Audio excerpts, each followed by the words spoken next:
다 이게 그러니까 논리적 모순 관계가 있는 거예요. 만약 저렇게 얘기할 거면요. 특검에 찬성하겠다. 지금 수사기관이 여러 곳에 있어가지고 좀 나도 어디 나가야 될지 모르겠으니까 특검으로 국회에 정리해주면은 거기에 내가 바로 나가가지고 진실을 밝히겠다. 이러면은 약간 얘기가 다를 수 있는데 특검도 싫어, 공수처도 나가기 싫어 이러면은 국민들 입장에서 화만 나죠.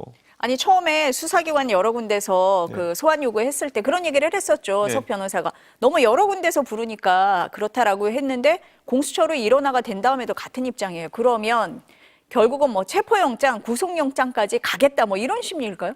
저는 그것을 피하기가 어려운 상황이 오고 있는 거 아닌가 이런 생각이고 그래서 윤석열 대통령 입장에서는 특검을 차라리 받겠다라고 선언하든지 뭐 이런 게 필요한 거거든요. 근데 그렇게는 안 하면서 그냥 가기 싫어요 이러면 아까 말씀하신 것처럼 이제는 정리가 된데도 안 나가겠다 이런 목리부리기 정도로밖에 해석이 안 되는 거거든요. 좀 안타깝습니다. 이게 대통령이 또 다른 사람도 아니고 스타검사 출신 아닙니까? 그럼 이 수사의 절차라든지 우리가 생각해봐가지고 만약에 다른 정권에서 이런 일이 발생하고 그때 공수처장이나 아니면 특별검사로 윤석열 검사가 있었다 생각해 보십시오.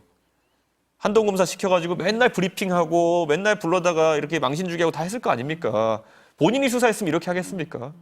예. 아니 일각에서 뭐 변호인단이나 대리인단이 구성이 안 돼서 그렇다. 구성을 못하는 거 아니냐 뭐 이런 얘기도 합니다. 그건 어떻게 보세요?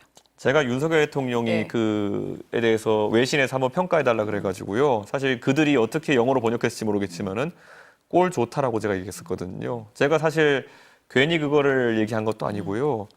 그냥 이분이 살아온 그냥 삶이 그냥 평가하기가 좀 민망해서 그렇습니다. 아침부터 CCTV와 NHK 등 외신을 포함한 10여 명의 취재진이 기다렸습니다.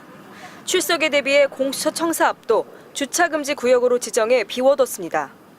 하지만 출석을 요구한 오전 10시가 지났지만 윤석열 대통령은 나타나지 않았습니다. 대통령보다 먼저 현장에 배치되는 경호 인력들도 보이지 않았습니다. 윤 대통령은 내란 우두머리 혐의를 받고 있습니다. 법정형이 사형이나 무기징역, 무기금고밖에 없는 중대 범죄입니다.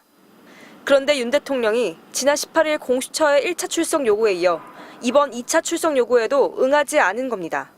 공수처 측은 대통령실에서 연락이 오지 않았다며 변호인 선임계 제출도 없었다고 밝혔습니다. 오늘 하루 더 기다려보겠다고 했습니다. 그러다 오후 4시가 돼서야 윤 대통령이 공수처에 출석하지 않았다고 언론에 공지했습니다. 향후 조치에 대해서는 정해진 바 없고 검토 후 결정하겠다고 밝혔습니다. 소환 조사가 또 불발되면서 체포영장을 청구할 명분이 추가됐다는 분석이 나옵니다. 윤 대통령 측은 탄핵 심판이 우선이라며 당장 수사를 받을 의사가 없다는 뜻을 분명히 밝히고 있습니다. 내란이냐 아니냐를 수사관에게 설명할 그런 사안이 아니라는 것입니다. 물론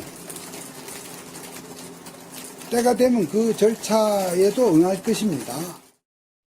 윤 대통령 측 석동현 변호사는 오늘 별도 입장을 내놓지 않았습니다. 다만 윤 대통령이 변호인 구인난을 겪고 있다는 보도는 사실이 아니라고 반박했습니다.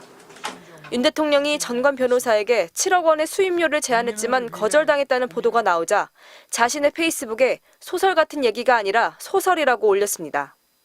MBC 뉴스 정혜인입니다. 윤석열 대통령에 대해 강제 수사에 나설지 묻는 질문에 공수처는 똑부러진 답을 내놓지 않고 있습니다. 윤석열 내란 수계를 출석해라. 그리고 오지 않으면 내가 당장 체포할 것이다. 이렇게 이야기했는데. 예, 의원님 말씀 잘 새겨 들었습니다. 다만 저는 그 적법 절차를 잘 지켜서 우리 공수처가 일을 하겠다라는 부분을 강조하다 보니까 내란죄 주요 피의자는 구속 수사가 원칙이라고 자신이 했던 말과는 딴판입니다. 정작 검찰로부터 사건을 이첩받고 나자 윤 대통령 수사를 머뭇대고 있는 겁니다. 공수처 관계자는 오늘 체포영장은 너무 먼 단계인 것 같다며 아직 검토할 게 많다고 했습니다. 당장 체포영장을 청구하지 않겠다는 말이냐고 묻자 다음 절차가 결정된 게 아무것도 없어서 먼 얘기라는 것이지 체포영장만 두고 말한 건 아니라고 해명하기도 했습니다. 수사의 비협조적인 윤 대통령을 성역으로 보는 것 아니냐는 지적에는 수사팀에서 고민할 문제고 절차상 지키는 것이 중요하다고 답했습니다. 윤 대통령은 아직까지 공수처와 헌법재판소 어느 쪽에도 변호사 선임계를 내지 않고 있습니다. 내란 사태가 터진 지 3주가 지났습니다. 지난 8일 김용현 전 국방장관 자진 출석을 시작으로 수하들도 줄줄이 수사를 받았습니다. 지금까지 박안수, 여인영, 곽종근, 이진우, 문상호, 김용군, 노상원, 조지호, 김봉식 등 모두 10명이 내란 혐의로 구속됐습니다. 하지만 그 윗선인 내란 우두머리 혐의 피의자 윤석열 대통령만 수사를 받지 않고 있는 겁니다. 공수처는 윤 대통령에게 3차 출석 요구를 할지 체포영장 청구를 할지 이르면 내일쯤 결정할 걸로 보입니다.